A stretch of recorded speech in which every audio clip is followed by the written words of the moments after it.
Hi everyone, my name is Frankie and welcome to a Movie a Day Challenge. Today is day number 363 and it's December 29th, 2018. Today I'll be watching the 1983 animated movie Barefoot Gen. Now, in each episode of a Movie a Day Challenge, I pick one film that I've never seen before, and then I take that movie's movie poster and place it to the side of me. I do this because I absolutely have no idea of what the film that I'm about to watch is about. And being that I have absolutely no idea about the film or what it's about, I feel like I need to draw some type of conclusion of what I think the film may be about, based solely on the movie poster itself. In saying this, let's go ahead and take a look at the 1983 animated film movie poster to Barefoot Gen. Now, this movie poster is really cool, I gotta say. You know, I like the Japanese writing. You know, I really don't know what it's actually called, but I like the way that it surrounds the movie poster. It sort of makes things look really, cool and loud in a way. I also like the character running and, looking like he's, really happy about something. Now, I want to point this out to you, the viewer. This is a Japanese animated film. So, I'm watching the dubbed version of this film.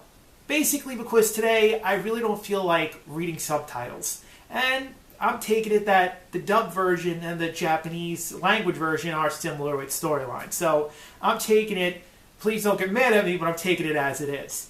I want to point out this. You can watch either version, whichever suits your case. But I'm just particularly watching the dubbed version today in regards to just not having to read a movie for as long as this film is possibly intended for me. In regards to the movie poster, I took the Japanese animated version over the English version. I just felt like this was better for me to analyze. I really enjoy the enjoyment that this child has, and the fun it looks like he's having amongst with his friend over there. But it looks like it's going to be an interesting film, and I'm looking forward to sitting down and enjoying the 1983 animated film Barefoot Gen. Now, after I finish analyzing the movie poster itself, I then let you, the viewer, know that I'm going to go ahead and watch the 1983 animated film Barefoot Gen. But before I go and do that, I want to let you, the viewer, know that after I finish watching Barefoot Gen, I then come back and tell you a little bit about the film. However, I don't go in great detail about the movie. You see, I don't release any major spoilers about the film, nor do I tell you about the movie's plot either. Why? Well, because I don't want to ruin your chance at watching a really great film for the first time. And since this is also my first time watching Barefoot Gen as well, I wouldn't want anyone to spoil the film for me or tell me anything about the movie's plot before I actually go ahead and watch the film myself too. You see, I want you to enjoy this film just as I'm about to, for the first time too, and be entertained by it. That's the sole purpose for a Movie a Day Challenge. Now, in case you've previously seen the 1983 animated movie Barefoot Gen previously, then please feel free to substitute Barefoot Gen for another film for your viewing pleasure. It doesn't even have to be in the genre of animated movies. This way you can take part in a Movie a Day Challenge and possibly watch each film along with me as I go along. In saying this, I'm going to go ahead right now and watch the 1983 animated movie Barefoot Gen, and then I'm going to come back and tell you a little bit about the film. I'll be right back. I just finished the 1983 animated film Barefoot Gen, and I want to let you, the viewer, know that Barefoot Gen is a good movie. In fact, the very overall theme of this film is war, and I'm not going to go in depth and tell you about the film. I just want you to know that this film is very heavy to watch. It's got some very tough scenes, and the sort of violence in this film is sometimes hard to watch. Now, the writing in this film, I want to say, is so-so. There are many of the scenes that it's very dramatic. There's tones of happiness in it. There's a tone of like anguish and disgust at sometimes. But then there are some parts of this movie that I just didn't particularly care for. The jokes, some of the ways that people reacted to the way certain things were happening, it felt like it was like, hey, look, I don't know what to write here, so I'm going to try to be funny or make something look even more sympathetic in a way. So the writing with me is so-so. It's like 50-50. That's why I really think this film is a good movie, because had the writing just stayed towards one theme and just stayed upon that and instead of trying to be funny at moments that weren't, then I really think that, the film would have been a great movie itself.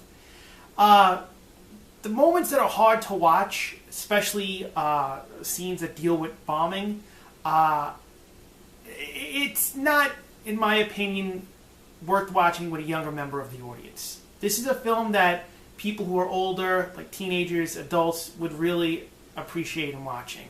Now, just to point out, I watched the VHS copy, VHS version, I should say VHS copy. I watched the VHS version from 1983, and I gotta say that I don't know the difference between my version that I watched and what would come out on DVD or on Blu-ray, if it is on either of them. But I want to let you know that if any of the violence is missing, you should really watch the VHS version of this film. It leaves a lasting impression, that's what I should say. The story in itself is really beautiful and very sincere. I very much enjoyed watching this film, but I gotta say that it really tugged on the heartstrings a lot for many of the scenes in this movie. I also want to say yes, I would definitely recommend Barefoot Gen. It's Barefoot Gen. The child's name is Gen in the film. I was saying Jen before, so I apologize for that. But yes, it is a film that I would recommend to a family member or friend watching. And yes, I would watch Barefoot Gen again. I really enjoyed this film, and I hope you do too. Not just for a Movie a Day challenge, but for your overall enjoyment. Now, if you liked today's episode, you see that thumbs up underneath this video? Click it. Give us a like for today's episode. As you're doing that, maybe you've seen the 1983 animated film Barefoot Gen and liked it. Maybe you've seen it and you didn't like it. Maybe you're interested in watching the film, you hear my review about the movie, you're going to go watch the film after watching this review, and then come back and write something. Well, whichever the three may be, please tell me in the comment box down below. Right down there. And as you're doing that, see that word subscribe underneath this video? Click it. Subscribe to a Movie a Day challenge. Now we finished with the animated genre of a Movie a Day challenge, and we move on to the horror genre. Now, for the horror genre of Movie a Day challenge, I really enjoyed myself with the month of October. So I missed out on watching one film that basically had to wait some time until its release. But I'm happy that it got released and I get to enjoy it now. So for tomorrow and the horror genre, and day number 364 of a Movie a Day challenge, I'll be watching the 2018 horror film Summer of '84. My name is Frankie. I will be here tomorrow for day number 364 and the 2018 horror film Summer of '84. I will see you tomorrow.